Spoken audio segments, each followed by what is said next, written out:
Hola, ¿qué tal? Mi nombre es José Mario Azalde. Muchas gracias por seguirnos. El día de hoy tengo la grata compañía de un ilustre constitucionalista, y ya lo dije en una anterior entrevista que tuve con el doctor García Belaunde, probablemente el mejor de nosotros. Estoy con el doctor Domingo García Belaunde, connotado abogado, ilustre profesor universitario. Eh, Además están las presentaciones. Doctor García Belaunde, muchas gracias por brindarme esta entrevista. He tenido la oportunidad de entrevistarlo a usted y a sus otros dos hermanos. Eh, Ah, no sé quién más me falta de la familia García Belaunde. Lo he si no somos entrevistado. los tres hermanos y mi hermano José Antonio está en Lima en estos días Ujú. y ha sido condecorado en Palacio, ha sido objeto de homenajes por los 10 años del fallo de La Haya, ¿no? Que fue, si bien no es perfecto porque no se consiguió todo, fue un fallo muy interesante que a Chile le fastidió en el alma, pero que ya se han apaciguado las aguas, aunque hay por ahí dos o tres cositas que hay que ajustar, pero básicamente se ha cerrado el problema, ¿no?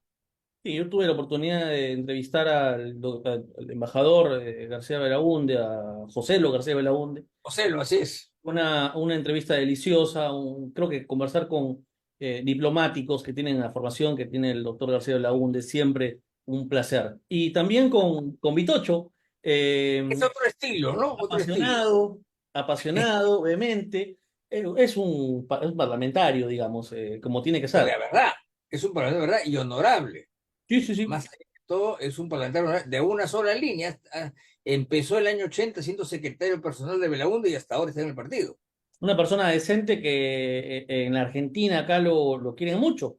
Al doctor Vitocho Sí, lo recuerdan con mucho agradecimiento por los acontecimientos que se dieron justamente en la Guerra de las Malvinas, ¿no? sí, Tema del cual él también ha escrito muchas cosas, incluso estuvo, me parece, el año pasado así es. presentando un libro. Bueno, pero no vamos a hablar hoy día de la familia. Otro día podemos hablar, porque Otro día será. seguramente va a ser interesante. Bueno, su padre, un connotado jurista, llegó a ser presidente de la Corte.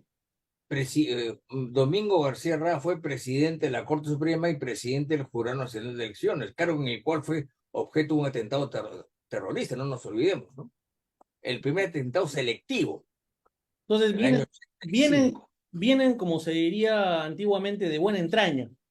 Sí, mi padre era un hombre correcto, serio, era un juez, según me dicen todos y lo creo yo, un juez honorable, ¿no? Y toda su vida fue juez, además, le encantaba la judicatura. Y decir eso ahora es difícil, ¿no?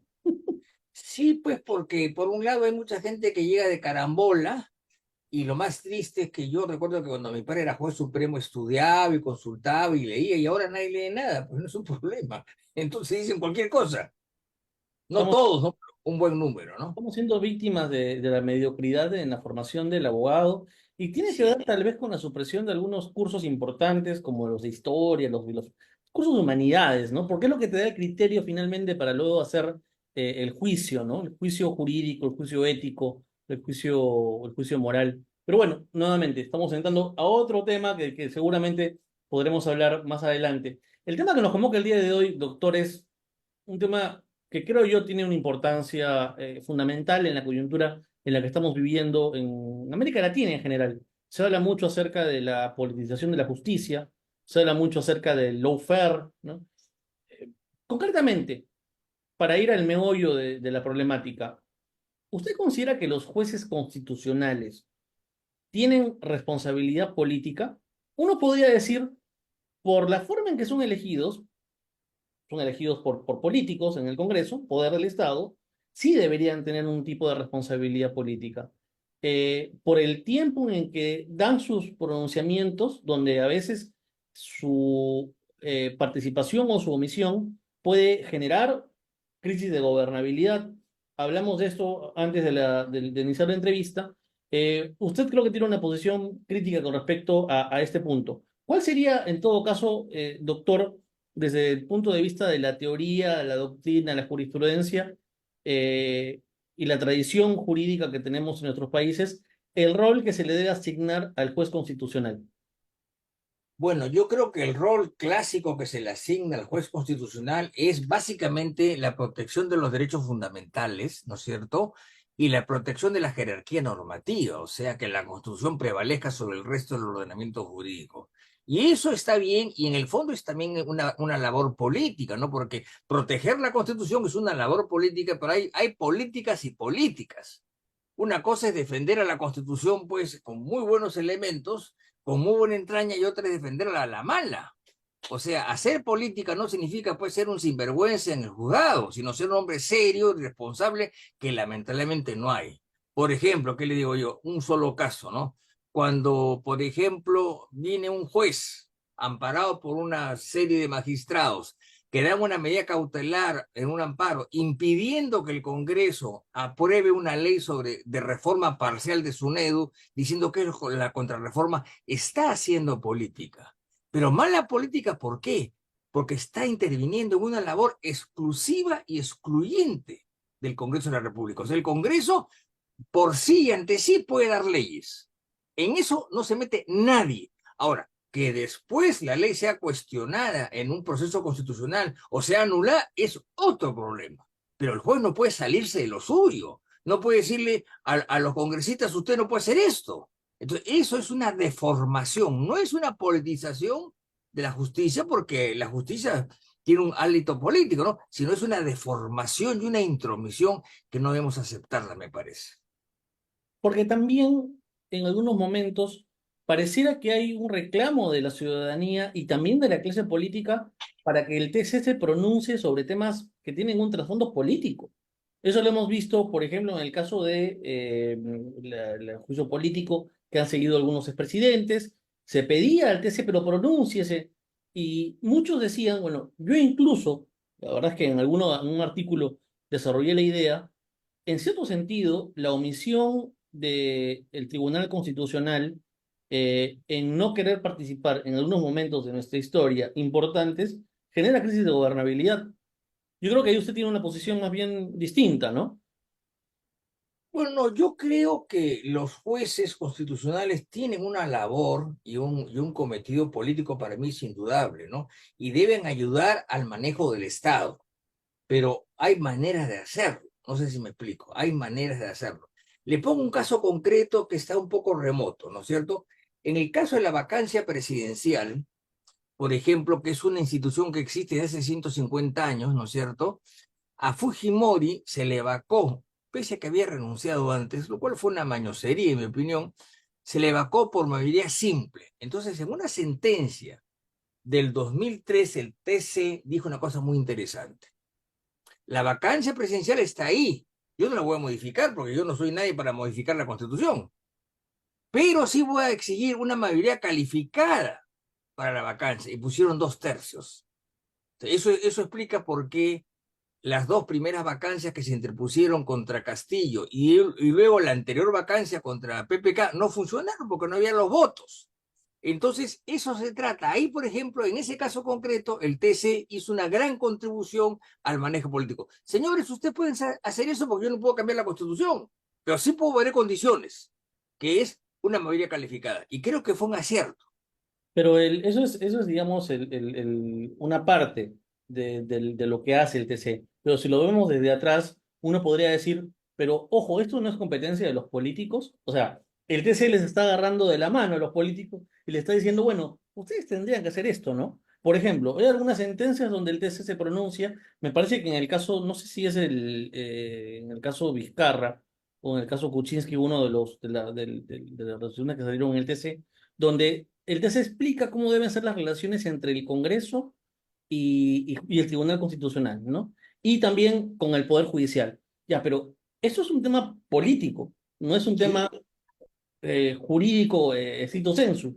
Entonces, lo que está haciendo el TC de alguna manera es dictarle cómo tiene que actuar el político ante la orfandad de la capacidad, digamos, de nuestra clase política, que cada vez es más mediocre. Porque claro, usted hace un ratito mencionaba que los jueces son pues personas que cada vez demuestran tener poca capacidad de formación jurídica, pero en el caso de los parlamentarios, en el caso de las autoridades políticas, también habría un problema de falta de formación política manifiesta, ¿no?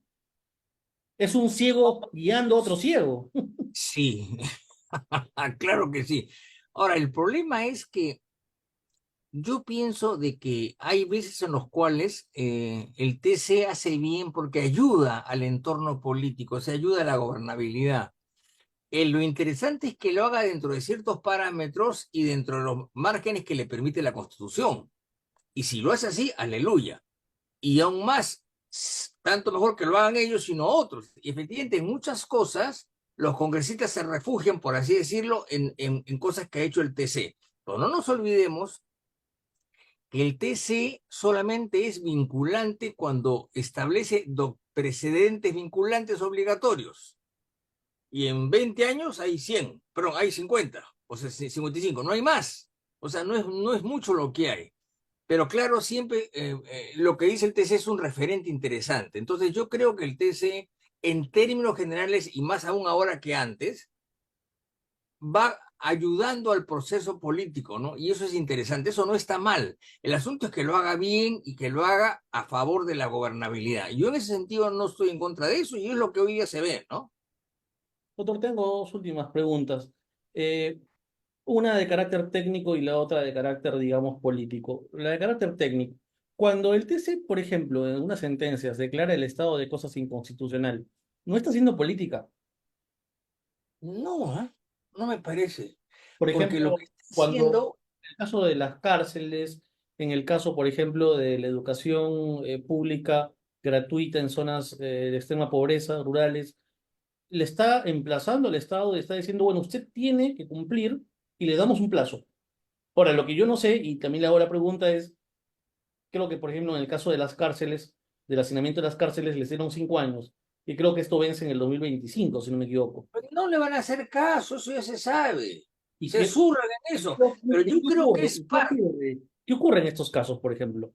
Bueno, en realidad el estado de cosas inconstitucional es una herencia de la jurisprudencia colombiana de los años 80 o 90, en la cual se dice, miren señores, este caso no es único, sino hay en un montón de sitios.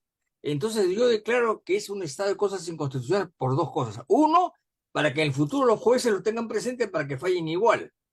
Y dos, para que de ser el caso el Ejecutivo haga algo, el caso de las cárceles, por ejemplo, que es un hacinamiento a todas luces.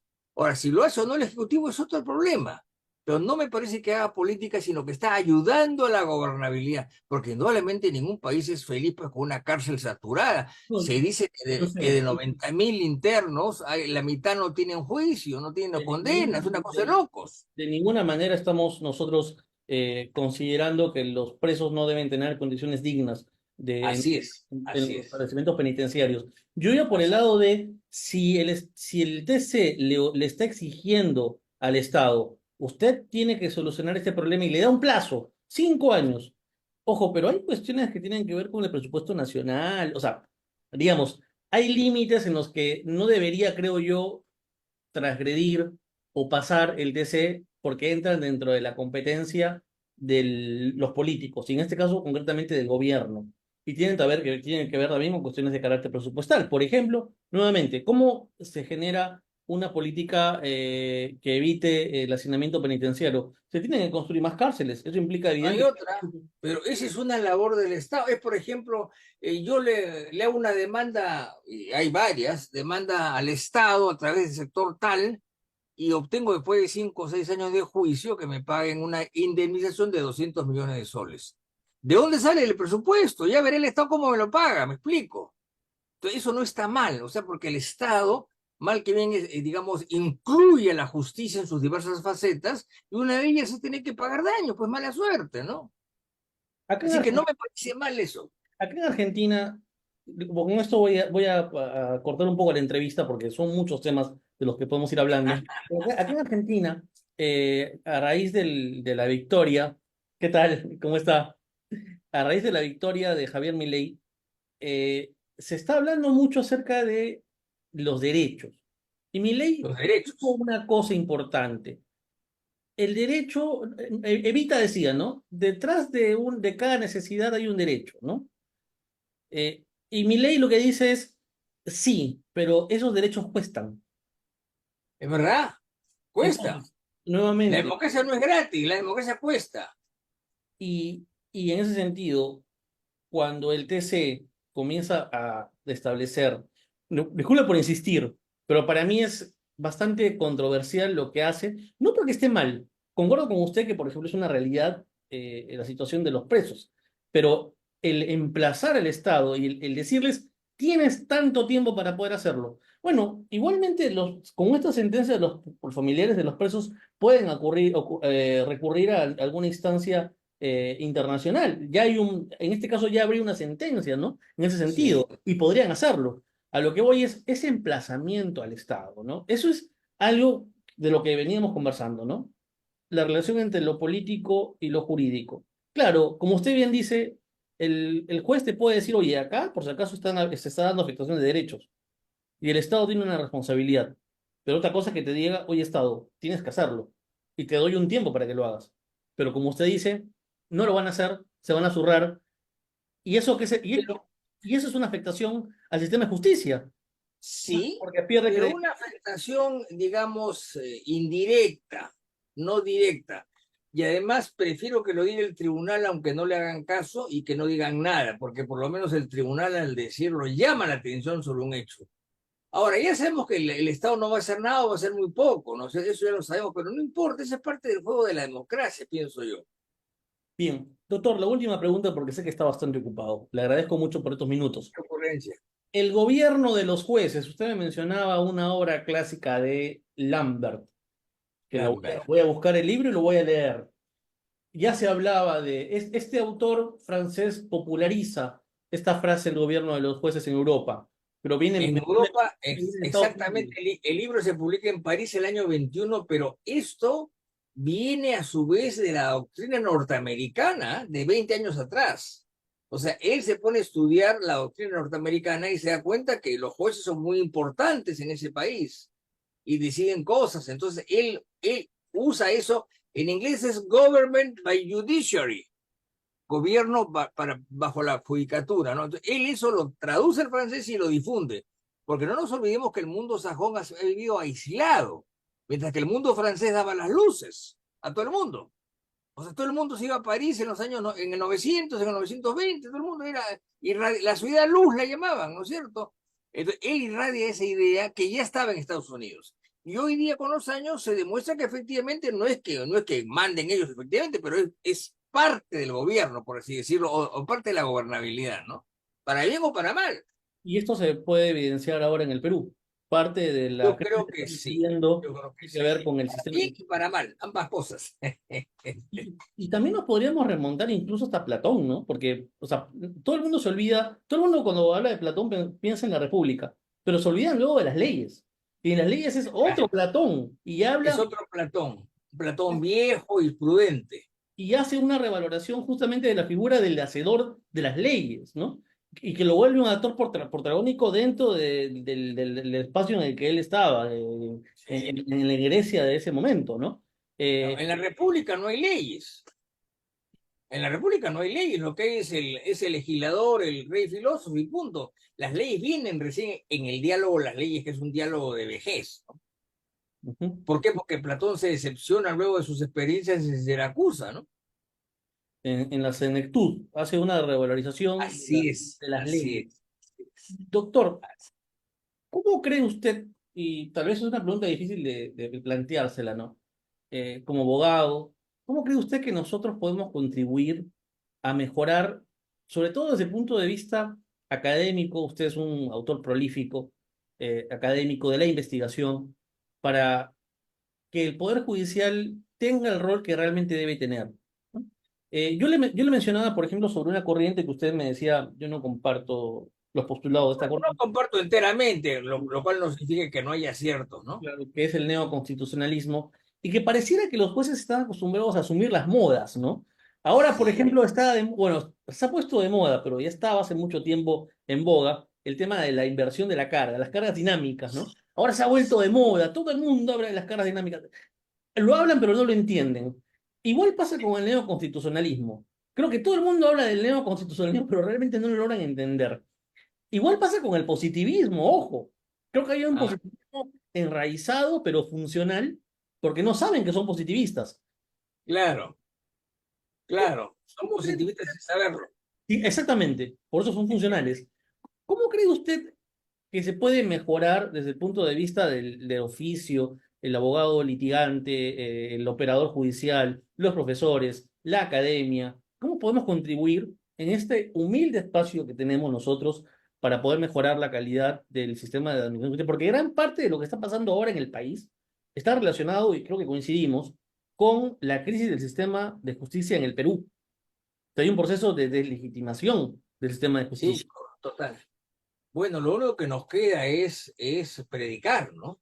Aunque prediquemos en el desierto, porque yo no soy un actor político ni un dirigente, lo que nos queda es decir, hablar, exponer, difundir, con la esperanza de que otros recojan ese mensaje y lo lleven adelante, ¿no? Porque más no podemos. Y tenemos que insistir en que hay que formar a la gente. Por ejemplo, ahora en el Congreso se está postulando la idea de una escuela de la magistratura, que sea el ingreso necesario en la carrera judicial. Me parece muy bien, ¿no? ¿Cómo es posible que haya un señor que es juez porque lo jalaron de las narices? No, no, no.